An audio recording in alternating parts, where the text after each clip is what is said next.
Саламатсыздарбы? Бүгүнкү темабыз ушул социалдык тармактар жана медиа деген темага мен Марал радиосу ушул социалдык тармакка маани бергенден кийин өзүнүн аудиториясын кантип чоңойтту, ошонун мисалында сиздерге презентация даярдап келдим. Бул бүгүн ошол биздин презентацияда токтоло турган темалар кыргызстандыктардын социалдык тармактарда канча отурганы, социалдык медианын жумакалары үчүн эмне жардам бере алганы тууралуу ушул подтемалар. Биринчи эле ушул талкууну баштаардан мурда социалдык тармактардагы Кыргызстандын аудиториясы тууралуу маалымат бергим келип кетти. Бул ушул акыркы айларга алынган маалымат. Учурда Facebook'та Кыргызстан 770 миң кыргызстандыктар Facebook социалдык тармагын колдонушат. Ал эми Instagram'дын Кыргызстандагы аудиториясы 2 миллион 900 миңге жетти. Ошол эле Twitter боюнча 33 миң колдонуучу бар Кыргызстанда. Орус ойлойм, алдыгын тигил жакка басып коет экенсиз. Бул жак көргөзүп атканда тигил жакка басасыз кликерди. Түшүнүктүү. Одноклассники социалдык тармагында бул бир аз эски маалымат, бирок мен жаңы маалыматтарды тапкан жокмун. Бул былтыркы маалымат. 800 миң колдонуучу бар Одноклассники социалдык тармагында. Ал эми YouTube боюнча Кыргызстандын аудиториясы, Кыргызстандын YouTube'дагы аудиториясы боюнча ачык булактарда дээрлик жок. YouTube'дун аудиториясы Кыргызстандыкы, бирок Кыргызстандагы ютуберлердин жалпы эсептөөсү боюнча, божомолу боюнча 2 миллиондон ашык деп белгиленет YouTube'дун аудиториясы. Бул жер ошол маалыматтардын көпчүлүгү Светлана Марголистин студиясынан алынды. Азыр бул жерде ошол социалдык тармактардагы аялдар менен эркектердин бөлүнүүсү канча пайыз колдонгонун айтып кетейин.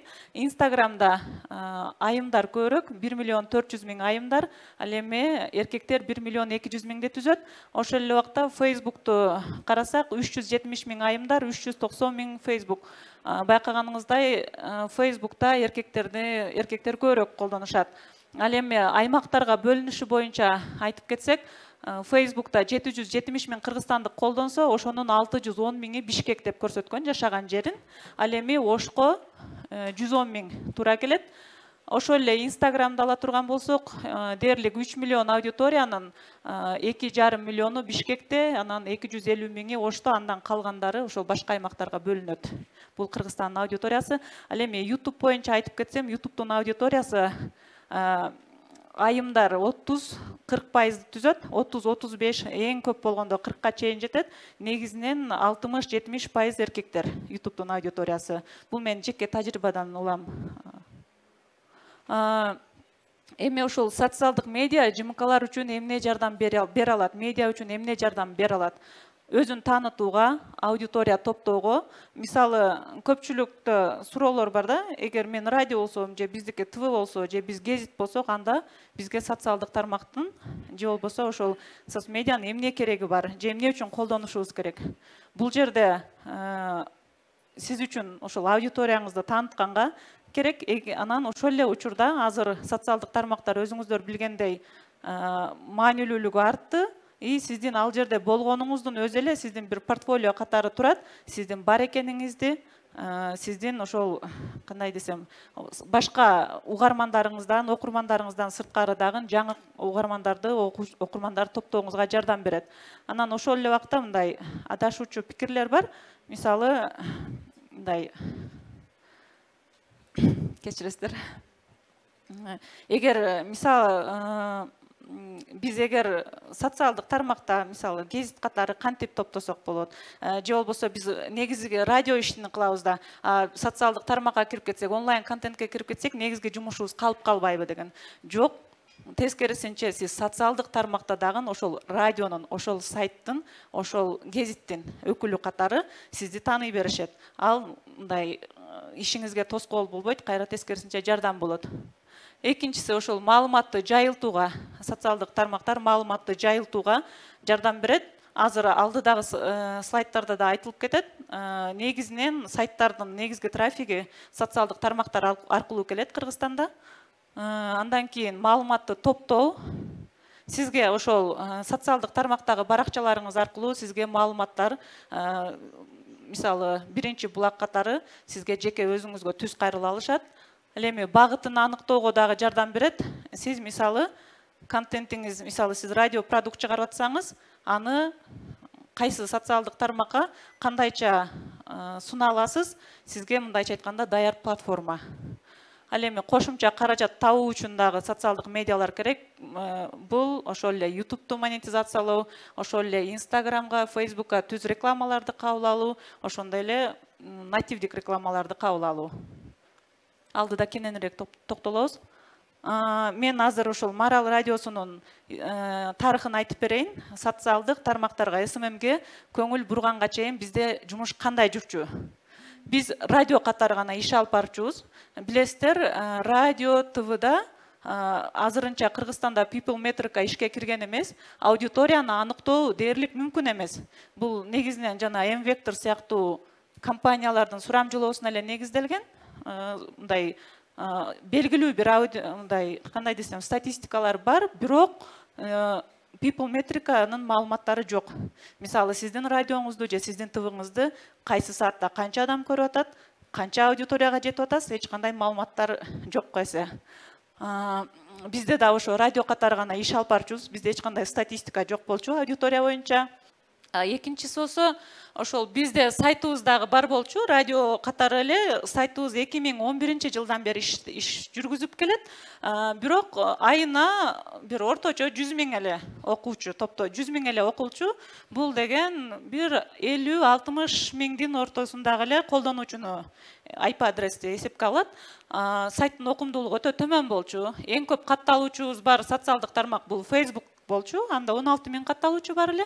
Ал эми YouTube каналыбызда 5 жылда ал жерге видеолор жүктөлгөн, бирок эч ким мындай көңүл бөлүп караган эмес, карабагандыктан 5 жылда 10 000 гана катталуучу. Бул жылына 2 000ден эле орточо катталуучу келип турган. Ал эми сайттагы жаңылык, макалаларды ушул социалдык тармактарга бөлүштүрүү, кандай десек, мындай ал маанилүүбү же кайсы социалдык тармакка ыңгайлуу, анысына карабай эле катчы кыздын милдетине жүктөлгөн. Ал ошо Facebook'тун, Twitter'дын бутонун басып эле бөлүшүп коет. Ал жаңылыктын убактысы өтүп кеттиби, актуалдуулугу жоголду, аны эч ким карабайт. Болгону социалдык тармакка бөлүшүлдү деген галочка үчүн эле бөлүшүлүп турган. Эми биз ошол Марал радиосунун SMM командасын түптөгөнгө кантип жеттик? Биринчи SMM команда дегенге айтсам, десем туура эмес болуп калат. Жалгыз эле өзүм болчумун. Ошо SMMди биз кантип социалдык тармакта өнүгөбүз, кантип социалдык тармакта өзүбүздү таанытабыз деген маселе коюлганда, өзүбүздөн эле чыксын, өзүбүздөн эле карап көрбөйлү, ким жасай алат дегенде мен кызыкканым үчүн анда мен жасап көрөйүн деп колго алганбыз. Буга эң биринчи жетекчиликтин колдоосу себеп болгон. Жетекчилик колдош керек. Бул жерде эгер ошол аймактагы медиалардын же башка медиалардын жетекчилери болсо айтып кетким келет. Жетекчиликтин ошол социалдык медиаларга маани берүүсү өтө маанилүү. Себеби, мисалы, элестетиңиз, сиз бир өндүрүш жасайсыз, сиз цехте товар өндүрүп атасыз, бирок ошону шаардагы жакшы бир витриналарга, жакшы магазиндерге жеткизип берүүнөн акча аяп коесуз деген сөз. SMMге каражат бөлбөй коюу. Ошондайча айтканда, сиз акча аяп койгонуңуздан сиздин товарыңыз эң сапаттуу болсо деле башка витриналарга чыкпай калышы мүмкүн. Ооба, кээ бир түшүнүктөр бар, эгер сен жакшы контент жасасаң, эң укмуш жасасаң, эл өзү таап келип көрөт деген. Андай да болушу мүмкүн, ал дагы туура. Бирок азыр өзүңүздөр билгендей, эч ким радиону сааты менен угуп көрбөйт. Мен мисалы биздин такай угармандарыбыз бар, бирок ошолорго чалып сурасак деле 1-2 программаны айтышы мүмкүн. Мынчанчы күнү саат мынчада чыгат деген. Бирок негизинен жолдо баратып эле туш келип калса гана угушат. Теледе деле менимче ошондой эле абал. Ал эми социалдык тармактарга аны жайгаштыруу, аны упаковка таңгактап берүү, бул ошол сиздин башка угармандарыңыздын да көңүлүнү бурганга жардам берет. Ал эми радионун эфирлери дагы, бизде радионун эфири ошо радиого ылайыкталган болчу, аны биз социалдык медиага ылайыктадык. Мисалы, камера койдук, алып баруучулар бир аз ошол отурганын, эфирде алып бараткандар келген конокко эскертип баштадык. Сиз мындан ары биздин түз эфирге чыгып атасыз, же болбосо сизди социалдык тармактан көрүшөт, ошого ылайыктап кийинип келиңиз, сизди көрүп жатат деген. Мындайча айтканда, радионун эфирлери да анан социалдык тармактарда, мисалы, саат кечки саат 8-ден 10-га чейин көрүлө турган болсо, кээ бир рейтинги жогору болушу мүмкүн деген программаларыбыздын баарыны ошол саатындагы жылдырганга туура келди. Социалдык тармактарга ылайыкташ үчүн айрымдарын. Анан лайвстрим, түз эфирлер, ошол радионун студиясынан болуп жаткан эфирлерди түз эфирге баарын эмес, бирок мындай программаларды кетиргенге баштадык. Бирок ошол лайвстримде биз башында мынтип ойлодук. Өзүңүздөр билгендей, Facebook акысыз эле колдонобуз, эми таргет эсепке албаганда. Анан байдын ашын байкуш айт болбосун, эмне бекер площадка болсо, аянтчы болсо, кетире берели баарыны деп, программанын баарын түз эфирге коюп чыктык. Анан бирок 6 ай өттү, биз аны анализдедик, статистикасын карадык. Ооба, түз эфирге баарын кетирген жакшы экен, бирок анын кандай десек, социалдык тармактардын ахватын азайтканга себепчи болуп калды. Себеби ошол кээ бир кызыксыз программаларды эле кетиргенибиз үчүн анын көрүүлөрү төмөндөп кетти. Анан биз кайрадан иргеп чыктык аны. Социалдык тармакка эң жакшы кеткен программалар, анан социалдык тармакка жакшы көрүлбөгөн программалар деп экиге бөлүп тизмесин даярдадык и чечим кабыл алдык. Эң жакшы кеткен программаларга сапатын жакшырталы, дагы да ал эми жакшы көрүлбөгөндөрдү анда радио форматында эле кала берсин. И анын айрымдарын биз сайтка ылайыктап чыктык. Мисалы, балким аны сайтка эле кыска текст түрүндө берсек, дагы да таасирдүүрөөк болот деп. Ал эми ошол кабарчыларга да СММдин маанилүүлүгүн айтуу, мотивациялык сыйлыктар коюлду. Бул кандай? Мисалы, СММ дегенде эми бизнесте же болбосо башка тармактарда медианын айырмасы, ал жерде эми ошол СММдин так жумушу бар. Ал ошол товарды сатууну пландаган, бүт баарыны ошол кандай десек, контент пландын негизинде чыгара беришет. Бирок СММдин айырмасы, медиадагы СММдин айырмасы бул жерде жамааттын колдоосу өтө керек. Бир эле СММ менеджер баарына жетиши мүмкүн эмес эч убакта. Себеби ошол эле кабарчылар жардам бериш керек. Биринчи эле кабарчылар, мен бул материалды жасап атам, ооба мен радио үчүн жасап атам. Бирок бул сайтта кандай көрүнөт? Бул социалдык тармактарда кандай көрүнөт? Же кайсы жерин социалдык тармакка берсем болот? Бүт ошол жөндө ойлонуш керек. Бул жерде кабарчылардын дагы жоопкерчилиги бар. Биз ошону жолго коюш үчүн атайын мотивациялык сыйлыктарды ойлоп киргиздик. Айдын аягында, мисалы, Facebook'ta эң көп көрүлгөн видеолор, посттор, эң көп лайк топтогон посттор деп айдын аягында топ 5-те чыгарабыз. YouTube боюнча өзүнчө, Instagram боюнча өзүнчө, анан сайт боюнча өзүнчө топ 5 деп чыгарып турдук. Бул журналисттерге мотивация берди. Журналист ошол жерге тизмеси чыгыш үчүн, ошол эле убакта кандайдыр бир кошумча премия алыш үчүн ал деле аракет кылып калды. Мен муну сайтка кантип берсем болот? Өздөрү дагы идея сунуштап башташты. Мындайча айтканда, бул СММ үчүн аябай чоң жардам болду. Ал эми СММ адистерди окутуудан өткөрүү, ошол биз СММди журналистикадан эле келгенибиз үчүн, албетте, ошол эле Интерньюстун ошол медиака долбоор алкагында техникалык колдоо алгандан кийин, ал жакта ошол СММ боюнча атайын колдоолор болду, окутуулар болду. Ошонун баарына катышып турдук СММ адистер.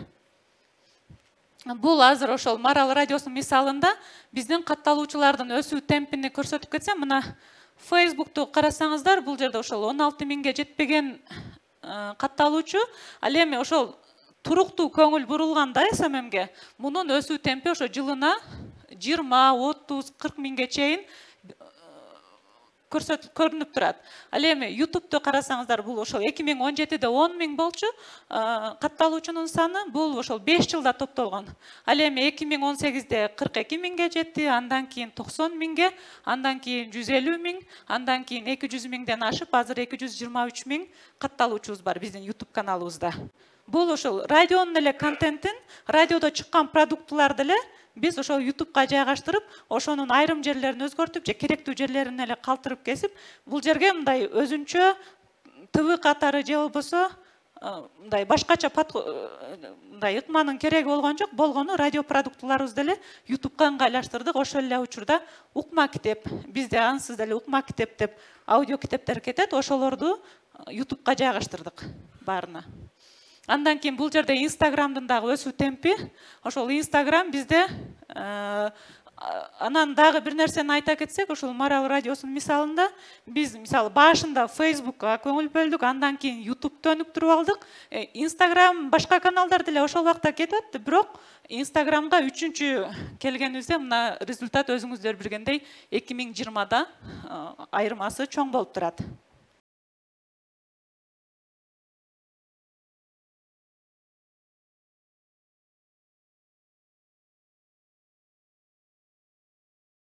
Социалдык тармактар азыр ошо сайтка негизги трафикти алып келген булак болуп калды деп. Бул жерде Марал радиосунун сайтынын ошол Google аналитикадан алынган скриншоту карасаңыздар, биздин сайтка ошол социалдык тармактардан 82% окурман социалдык тармактардан кирип жатат.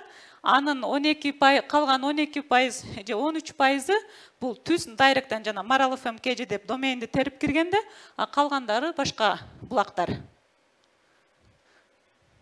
82% бизге социалдык тармактар аркылуу кирет. Ал эми ошол сайтка трафик алып келген эң негизги социалдык тармак бизде азыр Марал радиосунун мисалында Facebook болуп эсептелет. Мисалы бизде азыр 1.400.000 жакын окулган болсо сайтта жаңылыктар, ошонун 1.400.000 ошол Facebook аркылуу кирген. Ал эми Instagram, YouTube, Twitter'ди көрүп турасыздар, эң эле аз үлүш түшкөн.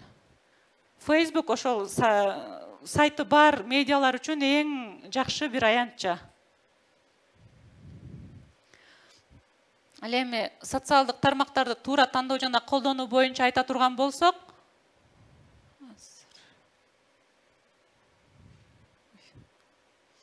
биринчи Facebook ошол жогоруда белгилеп кеткендей сайтта активдүү иштеген жымкалар үчүн эң ыңгайлуу аянтча. Андан кийин саясий жаңылыктар үчүн аянтча. Анан маалыматтарды топтоо, Facebook'та ошол журналисттер үчүн дагы маалымат топтоо, жанагы эле коомдук пикир жаратуучулар жана жаңылыктарды ушул жактан алып турса болот. Ал эми лайвстрим үчүн да ыңгайлуу. Facebook'та түз эфирде, мисалы, биздин ахваттын канча десем, 25-30%-ын түз эфирлер кармап турат Facebook'та. Instagram боюнча бул сүрөт жана видеолор үчүн ыңгайлуу, муну барыңыздар эле билесиздер. Анан социалдык, маданий, шоу, бизнес жаңылыктар. Мисалы, биз көңүл ачуу программалары да бар. Марал радиосунун 40%, 35% көңүл ачуучу, 65% саясий коомдук маселелер талкууланат. Ошондо биз Instagram'ыбыз көбүнчө көңүл ачуучу жаңылыктарыбызды же болбосо ошондогу видеолорду көбүрөөк Instagram'га жүктөйбүз. Ал эми саясий жаңылыктар жана саясий талкуулар Facebook'та түз эфирде кетет. Ал эми Instagram'да анонсторду жарыялоо мүмкүнчүлүгү, бул ошол эле стористерге анонсторду чыгарып турабыз. Бул биз үчүн эң ыңгайлуу. Анан ошол сурамжылоо жүргүзгөн үчүн дагы Instagram эң ыңгайлуу. Жанагы суроо жооп, ошол сурамжылоо бутондору бар. Ошону колдонсоңуздар болот. Ал эми могул жерде анонсторду ошол Instagram'дын сторисине жарыялоо боюнча айтып кетсем, азыр Instagram өзүңүздөр билгендей жаңы тенденциялар улам чыгып атат. Сториске басым жасап кетти. Публикацияларга караганда стористер улам жаңылыктар киргизип, өнүгүү ошол жака багышталды. Анан ошо Instagram'да акыркы жаңылыктарды айта кетейин. Азыр мурун Instagram'да катталуучусу 10.000 жеткен аккаунттар гана, бизнес аккаунттар гана свайп кошсо болчу эле, жана шилтемени коюп сайтка багыт бере алат болчу. Азыр жакында ошол бардык аккаунттар үчүн ачылышы мүмкүн деген жаңылык бар. Бул дагы ошол медиалар үчүн менимче жакшы жаңылык.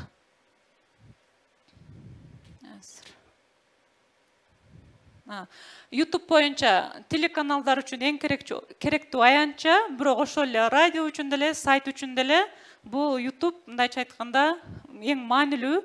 Азыр бардык эле медиалардын ошо YouTube каналы болуш керек деген мен ошондой пикирдемин. Ал эми ошол эле YouTube'та дагы саясий, маданий, шоу бизнес жаңылыктар эң алдыда. Анан дагы бир нерсе, YouTube'та ошол шоу бизнес же болбосо entertainment деп коет, көңүл ачуучу видеолорго YouTube рекламадан жакшы акча төлөп берет. Саясий жаңылыктарга аз төлөйт, коомдук маселелерге же болбосо көйгөй нерселерге аз төлөйт. Ал эми эң көп ошо entertainment тармагына, көңүл ачуу тармагына төлөшөт. мындай айырмасы $3 чейин болушу мүмкүн. Бир мисалы Кыргызстандын шартында бир рекламанын баасы мисалы $5 болсо, бир видеодон түшө турган болсо, ал эми entertainment болсо, эгер көңүл ачуучу болсо, ал $8, $10 чейин чыгышы мүмкүн да. Бул ошол кайра эле рекламаны берүүчүлөрдүн тандоосуна жараша чечилет, бирок бул бардык эле өлкөлөрдө байкалган нерсе. Ал эми YouTube'да да анонсторду жарыялоо мүмкүнчүлүгү YouTube'дагы тайпа деп которулду, сообществону билсеңиздер керек. Бул ошол YouTube'дун азыр өзүнүн тайпасы, YouTube'дагы тайпасы аябай актуалдуу болуп атат. Мындайча айтканда интерактивге өттү YouTube'дагы. Биз мисалы ошол тайпа жагына жаңы YouTube'дун видеолорун бөлүшөбүз, кайра анонс, сурамжылоолорду жасайбыз. YouTube'да сурамжылоо жүргүзүү аябай оңой. Сообществосунда сурамжылоо жүргүзсөңүздөр, элдер бат реакция кылат. Мисалы, 3000 Facebook'та сурамжылоого 3000 адам катыштыруу өтө татаал. Ошол эле Instagram'да деле катталуучуга жараша чечилиши мүмкүн, бирок YouTube'да мисалы орточо 100 000 катталуучусу бар канал 5000 6000 адамды сурамжылоого катыштырып кое алат. Бул эң ошол ыңгайлуу, эгер сурамжылоо жүргүзөбүз десеңиздер, YouTube'дун ошол тайпа бөлүмү эң ыңгайлуу. Ал эми ошол YouTube кошумча каражат табуу булагы болуп саналат. Бул барыңыздар билгендей эле монетизация, YouTube'ду монетизациялоо. Марал радиосу дагы биз ошол YouTube'ду монетизация жасаганбыз. 2018-де монетизацияга кошулдук. Бирок бул да катачылыктар менен коштолду. Биз ошол башка бир түрк каналынын видеосуну ошол бир жерде колдонуп калганыбыз үчүн бизге ошол эскертүү келип, аны биз көрбөй калып, ал блокко түшүп калган. Жашыруун болбосо, Марал радиосу YouTube'дан канча акча табат? Ал эми орточо.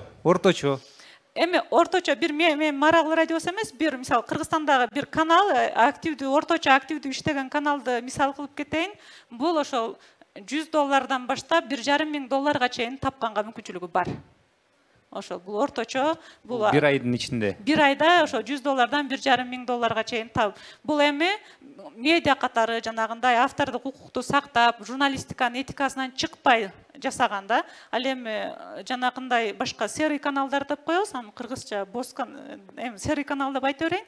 Алардыкы бир топ жогору. Алар $5,000 чейин $2,000 $3,000, орточо $2,000 табышат деп билем аларды.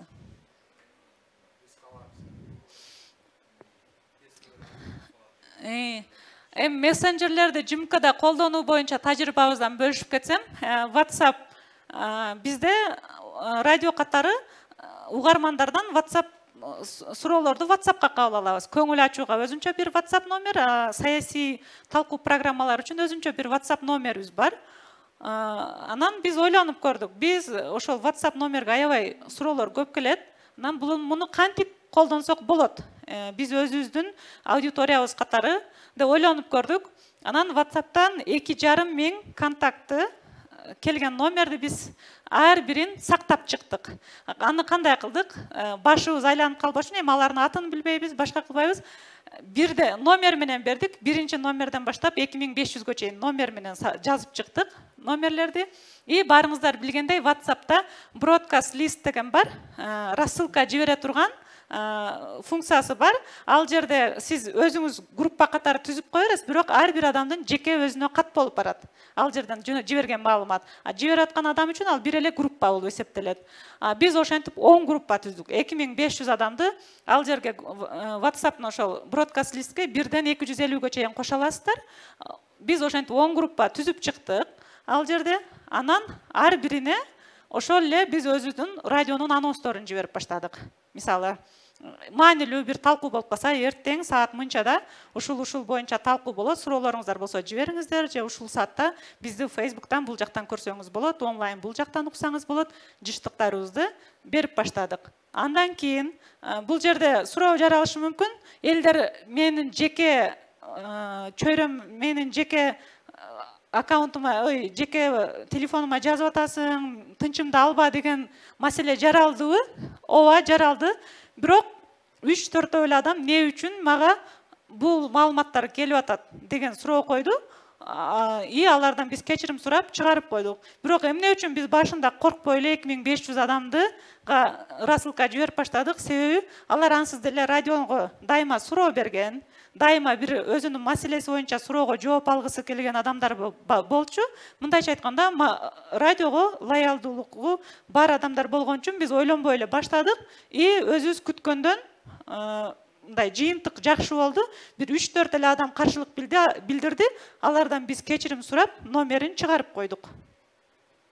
WhatsApp боюнча ошол биз анан сайттагы жаңылыктарды күнүнө кечинде сайтка жооптуу адам, мисалы күндүн эң маанилүү 10 жаңылыгы деп туруп ссылкаларды коюп жиберебиз. Бул биздин угармандар үчүн да ыңгайлуу болду. Жибербей калсак, дайыма эмне үчүн жибербей калдыңар? Эмнеге жок? Жаңылыктарды неге жибербей атасыңар деп сурап турушту.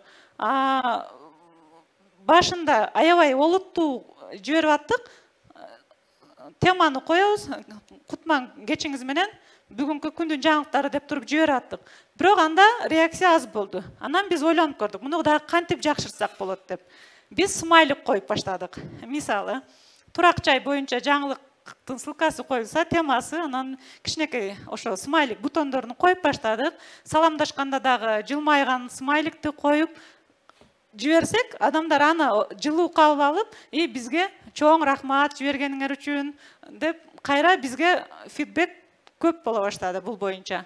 Анан Telegram канал боюнча бизде азыр Telegram каналыбызда 2500дөй окурман бар. Telegram каналды кантип көбөйттүк? Бул жерде ошо Telegramда азыр боттун жардамы менен көбөйтө алсаңыз болот. Telegram каналдын катталуучуларын, боттордун. Бирок биз андай кылган жокпуз. Болгону Telegramдын ссылкасын биз мындан ары Telegramдабыз деп туруп эле Telegram каналдын ссылкасын коюп, Facebook'тагы жаңылыктардын астына коюп баштадык. Литтин астына коюп баштадык и бул эффект берди. 2500 угарман топтоп алдык биз Telegram каналга. И бул жактан дагы сурамжылоо өткөргөнгө мүмкүнчүлүгүбүз бар. Ошол эле убакта эң шашылыш болгон жаңылыктарды бүт Telegram канал аркылуу берип турабыз биз. Эми контент жасоодо эске алуучу жагдайлар боюнча айтсак, бул баарыңыздарга эле белгилүү болуш керек. Бирок ошонсо да кыскача токтолуп кетейин, эми айрым билбегендер болушу мүмкүн. Facebook'та 3 минутталык видео эң идеалдуу деп эсептелет. Бул ошол Facebook'тун алгоритмине ыңгайлуу болот, себеби алар реклама жайгаштырышы керек. Алар башка реклама берүүчүлөр тартуу үчүн ошол сиздин видеоңуз эгер кызыктуу болуп атса, ортосуна видео реклама жайгаштырыш үчүн ошол 3 минутталык видеону дайыма сунуштайт. Ал эми сөзсүз лид жазуу керек. Facebook'тун алгоритми кандай иштейт? Мисалы, сиз лид жазбай туруп эле, башында кыскача текст жазбай туруп эле жаңылыкты бөлүшсөңүз, муну бот жасап атат же робот жасап атат деп эсептеп, ахватты кичирейтиши мүмкүн. Ал эми лид жазсаңыз, бул эмгек кылып бир жазып атат, бул жерде адам отурат деп эсептейт. Ошонусу, анан шилтеме өтө узун болсо, Facebook аны дароо спамга жиберет. Мындайча айтканда тура бериши мүмкүн, бирок элге көрүнбөйт. Лентадан чыкпай калат. Ошон үчүн шилтемени кыскартып, эгер бир шилтеме кое турган болсоңуз, BitCheckIt Live ушундай сайттар бар, ошол аркылуу шилтемени кыскартып туруп берсеңиз болот. Анан жеке аккаунт эмес, баракчаны колдонуш керек. Бул боюнча азыр мен кененирээк түшүндүрүп кетем. Instagram боюнча карусель сүрөттөр, ошол бир эмес, бир канча сүрөттөр жакшы эффект берет. Форматын жаздым, видеолордун форматыны. Анан Instagram'da кабарчынын аккаунтун белгилөө маанилүү. Мисалы, биз кабарчылардын аккаунтун белгилеп, ким жаңылыкты жазган болсо же видеону ким жасаган болсо, ошону белгилеп койгон учурда биздин мындайча айтканда журналисттерди таанытуу үчүн да мүмкүнчүлүк болуп калды. Журналисттерибиздин дагы Instagram аккаунттарына катталуучулар топтоло баштады. Биз ошентип колдонуп баштадык. Андан кийин ошол сториске басым жасоо деп жогоруда айтып кеттим. Бул Instagram'дын ошол жаңы трендтеринен. Ал эми YouTube боюнча 3 минуттадан жогору болуш керек YouTube'да. Бирок эми бул 1 минутталык видео деле көрүлө берет. Негизи ошол стандарт боюнча 3 минуттадан жогору деп айтылат. Ал эми эгер сиз монетизацияланган канал болсоңуз, рекламадан дагы көбүрөөк акча табыш керек десеңиз, анда 10 мүнөттүк видео. Себеби 10 мүнөттүк видеодо YouTube'дун өзүнүн видео редакторунда сиз колуңуз менен кайсы жерден реклама кетсе болот, өзүңүз тизип чыга аласыз. Мисалы, YouTube сизге автоматтык түрдө видеоңуздун 2 жерине реклама берсе, сиз могул 3 жери дагы бош деп туруп площадка белгилеп кое аласыз, аянтча бере аласыз. Ошон үчүн, эгер сиз монетизацияланган канал болсоңуз, 10 мүнөттөн ашык видеолорду даярдаганыңыз кызыктуу. Бирок дагы бир нерсе, эми рекламадан акча түшөт экен деп эле ар бир мүнөт сайын белгилеп салуу туура эмес. 10 мүнөттүк видео үчүн эң көп 4 же 5 рекламалык пауза коюп койсоңуздар болот. Ал эми шорт видеолор азыр YouTube'да өзүңүздөр билгендей кыска видеолор тренд болуп баштады. Бул жердин эң жакшы жери катталуучу бат топтолот. Кыска видеодо себеби жанагы катталуу бутону эң оңой жерде жайгашкан. Анан ошол бармактын бат басып алышына ыңгайлаштырылган, ошол жерден катталуучу аябай көп топтолот. Мен тажрыйба жасап көрдүк. Бир кыска видеодон 3 күндө 100 катталуучу келди. Бул YouTube үчүн аябай жакшы көрсөткүч.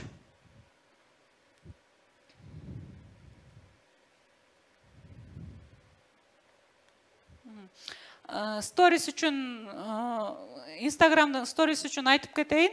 Ошол баягы айткандай эле анонстор, анан биз ошол тиркемебизге шилтемелерди койгонбуз. Анан медиа катары биз жаңылык сунуштайбыз дайыма эле. Бирок тажатып албаш үчүн, ошол биздин катталуучулар тажатып албаш үчүн дайыма ошол тимбилдингде биздин өзүбүздүн радионун ичинде болуп жаткан окуяларды же сыртка чыгып эс алган же болбосо ошол эле биздин журналисттердин жетишкендиктери же болбосо журналисттердин туулган күндөрүнү ошол жакка чыгарып турабыз. Бул жерде убактыбыз азыраак калды. Аз калды. Жана Facebook'ta жеке аккаунт эмес баракчаны колдонуңуз деген. Мисалы, бул жерде 2 аймактык медианы мисал катары эле алдым. Бул жерде өзүңүздөр көрүп тургандай бул расмий баракча, ал эми бул аккаунт. Аккаунттун кемчилиги 5000ден ашык достук кошо албайсыз. Анан сиз таргетке же болбосо акылуу реклама жүргүзө албайсыз, статистика көрө албайсыз. Ошонун баары бул страницада көрүнүп турат. И азыр дагы жакшы жери Instagram менен Facebook'тун статистикасы баары биригип, Креатив студияда бир площадка, бир аянтчага чогулган. Ошол жерден карап турсаңыз болот. Анан фото, видео жасоо үчүн сайттар, бул Suparu, ошол видео үчүн, анан Canva'ны биз фото коллаждар үчүн колдонобуз. Ошол жерден муну баары эле билишет, бирок бир нерсе айткым келет. Мисалы, Suparu'нун 1 жылдык булардын бекер версиясы да бар. Canva'нын да бекер версиясы бар, акысыз версиясы. Бирок акылуу версиясыны сатып алыңыздар деп сунуштайт элем медиалар үчүн. Мисалы, Suparu'нуку 7000 рубль болуш керек 1 жылдык. Canva'ныкы $120 жылдык сатып алсаңыз. Бул эми мисалы сиз оператор жалдаганга, жакшы дизайнер жалдаганга мүмкүнчүлүгүңүз жок. Мисалы, аны жалдасаңыз деле минимум 10 мисалы аймакта десек деле жок дегенде 10.000 айлык төлөп айына кармашыңыз керек. Бирок ошол сизде бир эле SMM адиси болсо, анын ишин жеңилдетүү үчүн бул нерселерди сатып, бул ошол программаларды сатып алып берип койсоңуз, сиздин ишиңизди бир топ жеңилдетет. И 1 жыл бою бул жерде даяр шаблондор бар, эч кандай кыйынчылыгы жок. Бир аз базасы бар журналист, бир аз SMMден базасы бар адам мунун баарын колдонуп кете алат. Баары ыңгайлуу. Мындайча айтканда, бюджетиңиздин экономдоонун эң ыңгайлуу жолу. Анан социалдык тармактагы Prime Time, бул эми мен Марал радиосунун негизинде айтып атам, бирок көпчүлүк эле учурда ушундай. Facebook'туку эртең менен 8ден 10го чейин, бул ошол элдер эртең менен ойгонгондо жумушка келгенде ачкан үчүн, ал эми кечинде 9дан 10го чейинки убакыт бизде эң жогорку ошол трафик алып келген убакыт деп эсептелет. YouTube 8ден 12ге чейин. Бирок мисалы биздин YouTube каналдын 30% мигранттар болгон үчүн биз кечки саат 10до дагы видео киргизебиз. Кечки саат 10го да пландап коебуз. Себеби ошол мигранттардын жумуштан кайткан убактысына туура келген үчүн дагы трафикти жакшы алып келет. Эми бул сиз өзүңүздүн аудиторияңызга жараша өзгөрүшү мүмкүн. Ал эми Instagram'да биздин статистика боюнча ошол кечки саат 9дан 11ге чейинки убакыт эң жакшы трафик алып келет. Бул ошол биздин YouTube каналдын скриншоту. Мына кайсы убакта угармандар, көрүүчүлөр активдүү болот. Бул ошол кечки саат 8ден 10го чейинки. Мына көрсөңүздөр болот. ошол мол фиолетовый болуп турган зона бул ошо эң активдүү болгон убакыт. Социалдык тармактарды монетизациялоо боюнча кыскача айтып кетейин. YouTube'да көбүнчө YouTube'ду кантип монетизациялоо боюнча суроолор келет, бирок YouTube менен ошо түз иштесеңиз болот. Бул ошол Google'да Ads Manager аркылуу уланасыз. Бирок анын шарттарын аткаруу 1000 катталуучу болуш керек, 4000 саат көрүү болуш керек. Азыр YouTube'дун жаңы эрежеси боюнча ошондой. Анан каналды эми бул лайфхак десем да болот. Көбүнчө Кыргызстан деп көрсөткөндө мындай отказ көбүрөөк мындай четке кагуу көп келет YouTube'дан. Казакстан же Россия деп көргөзгөндө батыраак болуп калышы мүмкүн. Анан жок, бул канал кайсы жакта өлкөдө катталган дегенде Казакстан же ушундай болгондо эми бул тажрыйбадан улам айтып атабыз, ушунда Кыргызстан дегенде четке кагуу көбүрөөк келет. Анан YouTube'дун жана колдоо баракчасына, поддержкасына, служба поддержкасына жазганыңыздарда мүмкүн болушунча англисче каралыңыздар, орусча жазсаңыздар да жооп берет. Бирок орусча каттарды кабыл алган жагында кызматкерлер аз болгон үчүн сиздин сурооңуз 1 айга чейин жатышы мүмкүн. Ал эми англис тилдүү колдоо баракчасына жазсаңыз батыраак жооп келет. Мисалы 2 күндө же 1 күндө эле жооп келип, маселеңиз оңоюраак чечилет. Ал эми ошол бул кайра эле социалдык тармактагы баракчаларга реклама алуу, муну баарыңыздар эле билесиздер. Анан ошол YouTube каналдагы плейлисттерди шайлоо учурунда же айрыкча ошо шайлоо учурунда YouTube каналыңыздагы плейлисттерди сатсаңыздар болот. Жайгаштырып берип, эгер сиздин көрүүлөр жакшы болсо, ошо сиздин плейлистке кошуп берсеңиз, башка каналдын видеолорундагы жакшы жандантып бере алат. Бул ошо кайра эле социалдык тармактарга, бул Instagram'да биз көбүнчө нативдик реклама алабыз, жаңылык катары берүү. Мисалы, бул экөө тең бир эле биздин каналга чыккан, бирок мунун бул 20дан ашык, бир 30га жетпеген лайк алса, бул 500дөн ашык лайк алган, бирок экөө тең эле коммерциялык негиздеги жаңылык реклама болду, коммерциялык реклама. Буну жаңылык катары бергенибиз үчүн элдердин реакциясы көп болгон, фидбек да жакшы болгон, бул эч кандай жыйынтык мындай аз лайк топтоп калган. Мисал катары көрсөтө кеттим. Анан социалдык тармактагы автордук укуктар боюнча айтып кетейин. YouTube'да айрыкча, азыр Facebook'та деле ошондой, Instagram'да дагы дүйнөлүк күрөш уюму, айрыкча Айсулуу, Акжолдор ушул сыйлык алганда баарыбыз кубандык, баарыбыз сүйүндүк, аны бөлүшкүбүз келет, видеосун алып салып мындай жүктөп койгубуз келет. Бирок булардыкы эң ыкчам иштейт. Автордук укук коргоо жагынан такыр сунуштабайм. 2018 болуш керек. Айсулуулар ошо жакшы жыйынтык көрөбүз. Дүйнөлүк чемпионатты жеңгенде мен билгенден 10дон ашык YouTube каналдар түп орду менен жок болуп кеткен Кыргызстанда. Себеби ошол автордук укукту бузган үчүн бир гана монетизацияны өчүрүп койбойт. Каналдын өзүн да жаап салышы мүмкүн. Булардын ушундай эрежеси аябай татаал. Мисалы, кээ бир уюмдар 3 күн срок берет. Сиз эгер ошол видеону өчүрсөңүз, анда сиздин каналыңызга тийишпейт, кайра алат. Булардыкы дароо кетет. Ошол эми жалып келип түшкөндө дароо кетиши керек. Ал эми UEFA сыяктуу ири уюмдарындагы видеосун такыр колдонбоңуз. Ошол автордук укукка өтө маани бериңиз. Фонго музыкаларды колдонгондо интернеттен автордук укугу жок деген категорияны сөзсүз тандашыңыз керек. Ал эми YouTube'дун өзүнүн фонотекасынан пайдалансаңыз болот. YouTube'дун өз настройкасынын ичинде фонотека деген жер бар. Ошол жерде бүт акысыз музыканын баары бар. Ошол жерде сиз видеоңузга колдонгонго жетет. Эми бул акыркы слайд. Социалдык тармактагы аналитика.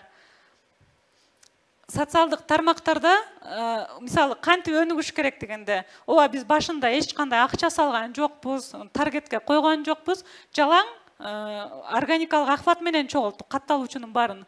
Ал үчүн ар бир социалдык тармактын аналитикасын күн сайын текшерип туруу, бул мындай мен үчүн адат болуп калган. Эртең менен сөзсүз YouTube'дун аналитикасы, кайсы видео түшүп кетти, кайсы көрүлүп жатат, катталуучу эмнеге азайды, эмнеге көбөйдү. Facebook'туку, Instagram'дыкы ансыз деле мындай ыңгайлуу, телефондо бар. Facebook'тукунда баракчаны түшүрүп алсаңыз болот, бирок мобилдик версиясында чектелүү, бирок негизги маалыматтар берилет. Ал эми аны компьютерден караганда да ыңгайлуу. Ошон үчүн анан жумалык, айлык, жылдык отчетторду сөзсүз чыгарып, бирок муну директорго же тиешелүү бөлүм башчысына эмес, журналисттер менен чогуу талкуулаш керек. Аларга картина көрүнүп туруш керек. Кайсы жакка кетип атабыз? Алар ойлогон нерсе деле жакшы көрүлүп атышы мүмкүн, же алар укмуш деп эсептеген мисалы контенти көрүлбөй жаткан болушу мүмкүн. Ошон үчүн муну мындай команда менен чогуу отуруп, айда бир жолу анализдеп туруш керек. Бул такай болушу керек. Ошондо гана мындай сизге жол картаңыз көрүнөт. Бул сүрөткө тартып алсаңыздар болот. Ошол SMM адистин ишин жеңилдетүүчү тиркемелер. Canva'ны билесиздер, FreeCam экрандан видеону жаздырып алуу, FileZilla ошол FTP-деги ачык булактардагы видеону колдонуп, өкмөттүк, президенттик аппарат жүктөгөн видеолорду алсаңыз болот. VidIQ боюнча өзүнчө айтып кетейин, бул YouTube үчүн эң керектүү. Бул программадагы эмес, кошумча эле Google Chrome'го кошуп аласыздар. Расширение деген жерден кошуп аласыз, VidIQ-ну көчүрүп туруп компко.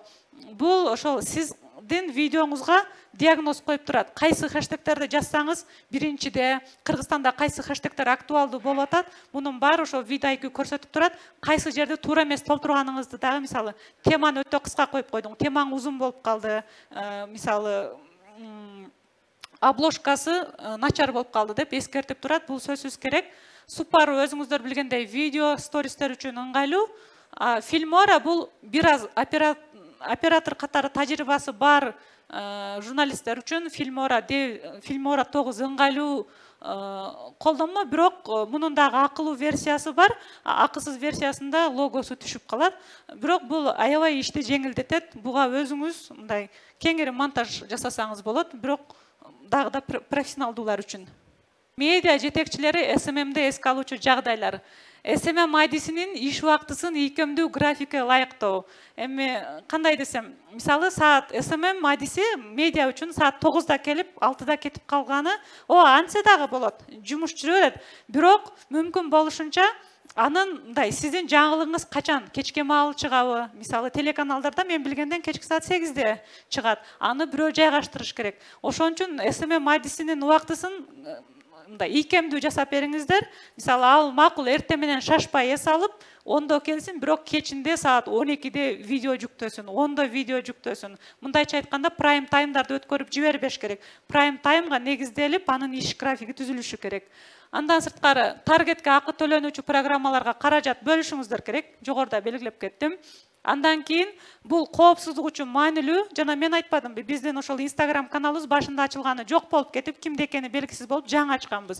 Бардык социалдык тармактардын сыр сөздөрүн, логиндерин ал кайсы поштага байланган, кайсы номерге байланган юридикалык документ болушу керек. Мисалы, мен Маралдын SMM мен жандантым деп туруп, каналды алып кетип калбашым керек. Ал Маралдын, себеби Маралдын атын колдонду, брендти колдондуңу, сиздин медиаңыздын аты колдонуп атат, ал сизде калышы керек. Ал миң укмуш SMM менеджер болбосун, аны таштап кетиши керек.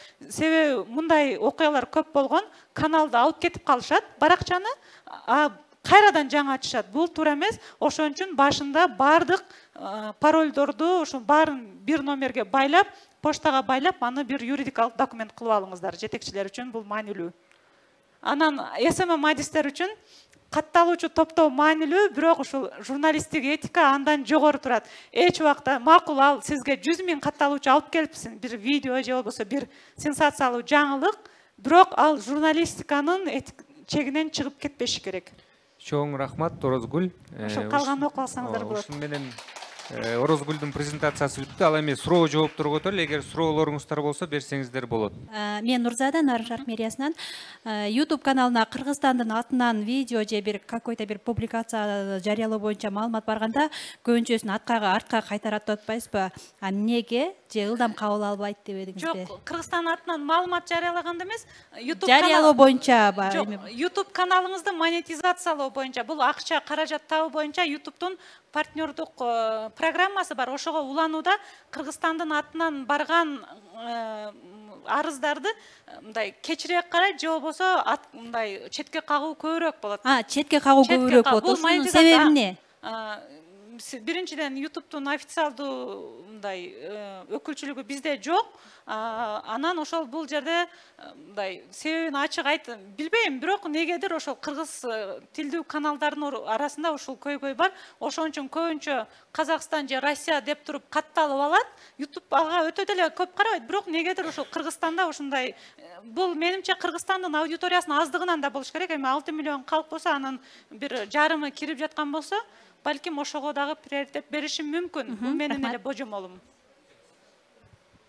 Саламатсыңарбы, Семет Яманбеков, журналист. Абдан жакшы презентация болду. Чоң рахмат. Бир суроо. Ушул соц тармактарды айтып кеттиңиз, бирок арасында TikTok жок экен. Азыр баарыбыз билишинче, TikToктун өнүгүүсү эң бат, эң мындай жакшы болуп атат. Эмне үчүн TikTok жок? Ошол жакта жасаган багытыңар барбы? Жана ошол жөнүндө презентация болобу? Негизи Марал иштейби ошол жака? Ушул боюнча TikToкту мен чын айтсам өзүм колдонбойм. TikToкту азыр мен жалпы онлайн контентке жооп берген үчүн TikTok SMM'ди башка бир кыз карайт Маралда. Бирок TikTok боюнча ооба биз TikTok каналды башында бир жыл мурун ошол бардыгы толкун болду. TikTokко киргенде ачканбыз. Анан бир 4-5 видео киргизип туруп ошону менен калып калган. Бул ошол физикалык жактан жетишпей калгандыктан, ошол бир адам жетишпей калып ошону менен калып калган. Анан биз кайра ойлондук, бул жылдын башында кандай кылсак деп. Мен бул жака кошпогонумдун себеби, биз азыр TikTokко видеолорду даярдап атабыз. TikTok каналыбыз жабылып кала турбайбы? Мындайча айтканда, активдүү колдонбосоңуз тенге түшүп калат экен. Ошону азыр кайра чыгардык. Кайра чыгаргандан кийин азыр бир 2-3 видео жүктөсөк, ар бири 10 миңден ашык, дароо эле 10 миңден ашык көрүүчү топтоду. Бул биз TikToкту жалаң көңүл ачуу. Бизге белгилүү кудулдар келет, ырчылар келет. Ушундайча айтканда биз саясий жаңылыктарды ал жака такыр киргизбейбиз деп чечтик. Же болбосо, мисалы, өкмөттүк видеолорду мурун киргизе берген экенбиз. Аны кереги жок деп чечтик. Биз жалаң өзүбүздүн көңүл ачуучу контентти TikTokко ыңгайлап, азыр анын видеолору даярдалып атат. Ошол кыска 1 мүнөттүк видеолорду же болбосо 2-3 мүнөттүк видеолорду даярдап TikTokко кирип атабыз. Саламатсыздар, атым Эмир, Жалал-Абадтан. Мен берейин деген суроом мессенджер тууралуу айтып өттүңүз да, WhatsApp мессенджер аркылуучу. Күнүнө бүгүнкү жыйынтыгы деп 10 маалымат жиберип жүрсүздөр. Мен ошол WhatsApp мессенджер аркылуу Маралдын окурманы болчумун. Башта активдүү иштеп аткансыздар, акыркы учурда такыр жибербей калдыңыздар да. Эмнеге жыйынтыгын бербей калдыбы? WhatsApp мессенджери жемишин бербей калдыбы? Анан муну кеңири колдонсо болобу? Негизи кеңири колдонсо болот, бирок ооба биз токтоп калганбыз. Биз биринчиден жайкысын тыныгуу болду, ага чейин дагы ошол маселелер болгон биздин мындай багытыбыз боюнча. Мындан улам бир аз басаңдаган, физикалык жактан жетишпей жаткандыктан дагы колдонбой калдык. Азыр биз ошол SMM адис дагы кошумча 1 же 2 адам алганга издеп жатабыз. Ошол келсе биз кайра жандандырабыз аны. Менде кошумча суроо бар да. Азыр бул жакта отургандардын көбү сайтта иштейт. Анан көптөрү сайтка трафик алып келгиси келет да. Айрым учурларда болот, жакшы материал, аябай аналитикалык материалдар болот, бирок трафик алып келбейт, просмотр аз. Анан башкы редакторлор, SMM специалисттерди уруша баштайт. Эмнеге бөлүшкөн жоксуң, группаларга бөлүшкөн жоксуң, эмнеге бизде просмотр жок деп. Ушундай маселени кантип чечсе болот? Биз ошол бардык эле медиалар, көпчүлүк медиалар, бардык десем туура эмес болуп калат, колдонгондой журналисттерибиз дагы өзү бөлүшүшү керек деген эреже бар. Сен өзүң материал жасадыңбы, аны группаларга, мисалы Facebooктагы тематикалык группалар бар да, кайсысы мисалы Баткен жөнүндө бир жаңылык болсо, ал Баткен боюнча группада жакшы окулушу мүмкүн. Бөлүшпөсө биз сурайбыз. Эми мисалы журналисттин да жоопкерчилиги бул жерде мындай, аны окутууга кызыктар болуш керек. Эгер ал өзү бөлүшпөй жатса, демек ал өзү начар продукт жасаган, же өзү уялат ошол нерседен. Мисалы да.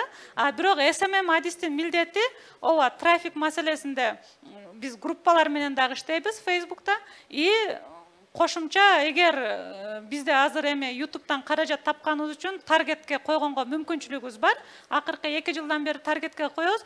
Айрым мисалы жакшы болгон, элге бул жетиши керек деп эсептегендерди SMM адис өзү белгилеп эле бул жерде редактор менен бир аз кеңешиши мүмкүн, бирок негизинен эгер ишин жакшы билген SMM адис болсо өзү таргетке коюп коет. Бул акылуу түшүнүктүү. Ушуну менен экинчи катар суроо. Мисалы, мурун Facebook сайттын ссылкасын алганда жакшы, мындай ахват жакшы болчу, Азыр андай эмес, эмнегедир, анткени ахваттын алгоритми өзгөрүп кетти да. Ошону менен катар, мисалы, Facebooktун трафигин алып туруп эле KPI-га киргизип койсоңор болобу, мисалы башкаларга көрсөтүп аткандачы, мына бизде Facebook'та ушунчалык просмотр болот деп же сөзсүз түрдө эле сайттын просмотрлууларын башкаларга көргөзүп анан айтып бериш керекпи? Биздин маркетологдор KPI-да ошол сайттыкын эле Google аналитиканы көргөзөбүз. Бирок кошумча сөзсүз жанында, мисалы Facebook'та мынча охват алды, и мынча комментарий түшүп атат, мынча лайк топтойт деп биз сөзсүз жаныга тиркейбиз. Себеби сайттын өзү көрсөткүч болбой калышы мүмкүн. Ал YouTube каналыңыз болобу, Facebook болобу, эгер бөлүшүлгөн болсо, аны сөзсүз кошуп тиркеш керек. Анан ошол Facebook'тун алгоритмы боюнча азыр Facebook мурун сиз айткандай трафикти жакшы берчү. Азыр булар ошол медиаларды, сайт иштеткендерден акчаны көбүрөөк иштеш үчүн 30%га түшүрдү.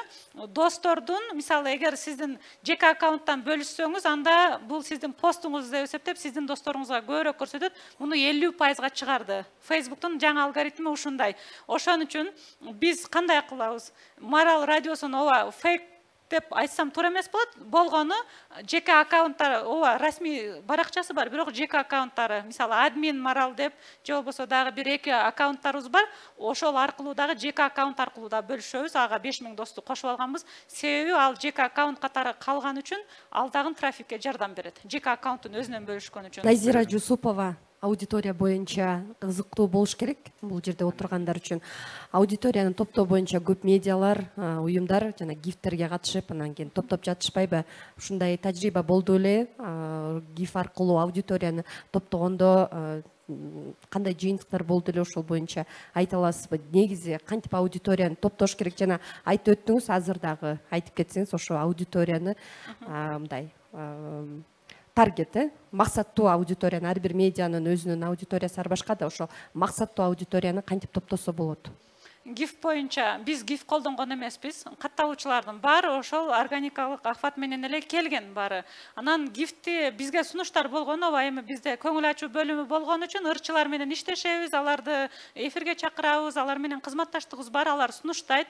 Мисалы, кээ бир 15 000, кээ бир 20 000 же болбосо 50 000 GIFти мынчага кылып беребиз деп.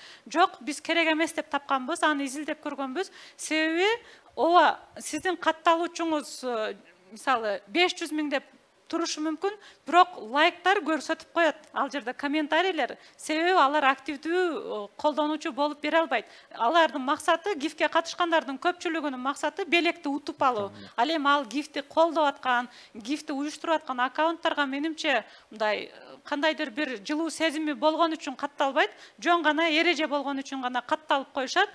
Мисалы, GIF менен көбөйткөн аккаунттарды эле карап чыксаңыздар болот, байкалат, катталуучусу 300 000 турат, бирок алган лайктын саны 20 же болбосо эң ашып барса 100 болуп турат. Же комментарий жок. Бул экинчиден Instagramдын алгоритмин кайра сизге терс иштеп кетиши мүмкүн. Бул ушундай коркунуч бар. Сиздин буга чейинки жакшы эле ахватыңызды такыр жокко чыгарып салышы мүмкүн. Себеби сизди ошол GIFтен топтогонуңузду алгоритм аябай жакшы сезет. Алар роботтор мындайча айтканда аныктап коет.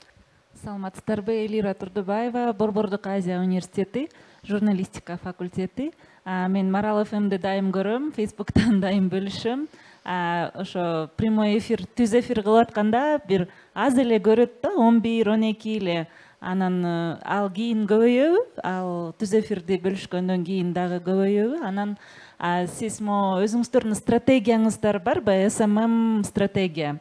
Кантип, кайсы контентти таргетке коюш керек, элге кайсы контент жагат, же изилдөө жүргүзөсүңөрбү? Биздин аудитория, окурмандар, көрөрмандар кайсы темаларды жакшы көрөт, кайсы маалыматты жакшы кабыл алат жана бөлүшөт. Мына ахват деп атпайсызбы, жана англисче engagement деп коет да. Бул аудитория, мисалы 100 000 подписчиңиз болушу мүмкүн, бирок сиздин жаңылыкты 100 эле адам лайк басат, же окуйт, же комментарий жазат. Ошону көбөйтүш үчүн кандай изилдөөлөрдү жүргүзөсүңөр? Аудиторияңар ким? Алар каерде жашайт? Жынысы, демографиялык өзгөчөлүктөрдү, психографиялык өзгөчөлүктөрдү, мисалы азыр Анжелика, Самара алар 2 миллион, 3 миллион подписчиги бар экен. Ошолордун контенти азыр Кыргызстанда аябай көп адамга жетип атат. Эмнеге массалык маалымат каражаттардын аябай жакшы маалыматтары элди өнүктүрө турган, элди агарта турган, тарбиялай турган, окута турган билим берүүчү контенттер ошо Анжеликалардын контентине жетпейт. Эмнеге биздин эл ошолорду эле көрүп калды. Ушундай мурун желтая журналистика дечү эле, азыр ошолор да кыргыз тилдүү кээ бат көрбөсөң өчүп калат, анан ушундай кыйкырган лозунгдарды койгон кээ бир блогерлердин контентин эле көрүп калды да, элчи мындайча айтканда, мындай өнүктүрө турган, аны өстүрө турган, билим берүүчү, илим берүүчү контент, маалымат берүүчү контент, экономика, саясат, ушулар мындай көп ахват албай жатат да. Балким массалык маалымат каражаттарынын СММ стратегиясы туура эмес болбой жаткандыр. Балким аудиториянын жакшы изилдей албай жаткандырсыздар. Ошого бир изилдөө жүргүзсө кантет? Биринчи суроо боюнча түз эфирде мисалы 10-11 адам ооба башында ошондой, бирок түз эфирдин башкы 10 минутасында адам азыраак болот, анан аягына барып бизде мындай ортосуна келгенде көбөйөт. Бирок ооба ал жерде кээ бирлеринде аз болуп калышы мүмкүн, кээ бирлеринде көп болуп калышы мүмкүн, бирок кийин сөзсүз көрүлөт ал нерсе. Көрүлүү убактысы мисалы Facebook'та биз 45 мүнөт түз эфирге чыксак, бул жерде азыр скриншот жок экен, тилекке каршы менде жок болчу, бирок 4-5 мүнөт кармалат. Орточо бир адам 4-5 мүнөт дейт, бул 4-5 мүнөт менимче эң жакшы көрсөткүч. Бул Facebook'тун бул эми өзү жанагындай жашыл эме менен көрсөтөт го. Бул жылып баратасыңар мындай деп. Мисалы биздин ахват мурун кандай болчу? 2-3 жыл мурун 100 000 болсо, жалпы ошол Facebook аккаунтунун ахваты азыр ошол 500 000ге чейин жетет, 300 000 менен 500 000 ортосунда ойнойт да. Бул менимче мындай туура эле кетип атабыз дегенди түшүндүрөт. Анан сиз SMM стратегия дедиңиз, ооба биз жогоруда айтып кеткендей аналитиканы бүт карайбыз. YouTube'да кайсы хэштегтер, кайсы сөздөр топ 5ке чыкты, кайсы экинчи категорияга түштү, кайсы актуалдуу болуп атат деп. Бирок мисалы YouTube'да ушул тема көп көрүлүп атат экен деп мындай эрчип кетиши, ооба кээ бир нерселерди дагы да жакшыраак бергенге же болбосо ошого басым жасаганга аракет кылабыз. Бирок биз багыт берүүчү болгон медиа, мисалы медиа багыт бериш керек деген принципти карманып, мисалы тескөр дегендин деңгээлине түшпөгөнгө аракет кылабыз. Эми ооба алардын деле өзүнүн аудиториясы бар. Бирок мисалы сиз айтып атпайсызбы, силердин угармандарыңар ким, окурманыңар ким? Биздики ким? Кайсы жаңылыктарыбыз? Мисалы сайтта туруктуу биздин жаңылыктарыбызды окугандардын статистикасында Россия 15%-ды түзөт, 10%га чейин. Ошо сырттан киргендердин 15%-ын, анан Америкада, экинчи Америка турат, үчүнчү Турция, төртүнчү Түштүк Корея турат. Бул ошо бизди мигранттар, бизди сыртта жүргөндөр дагы окуган, ошолорго дагы багытталган контентибиз бар. YouTube'да дагы биздин аудиториябыздын 30%-ы мигранттар. Мигранттар бизден көрүшөт. Кыргызстандын ичинде эң көп биздики Бишкек.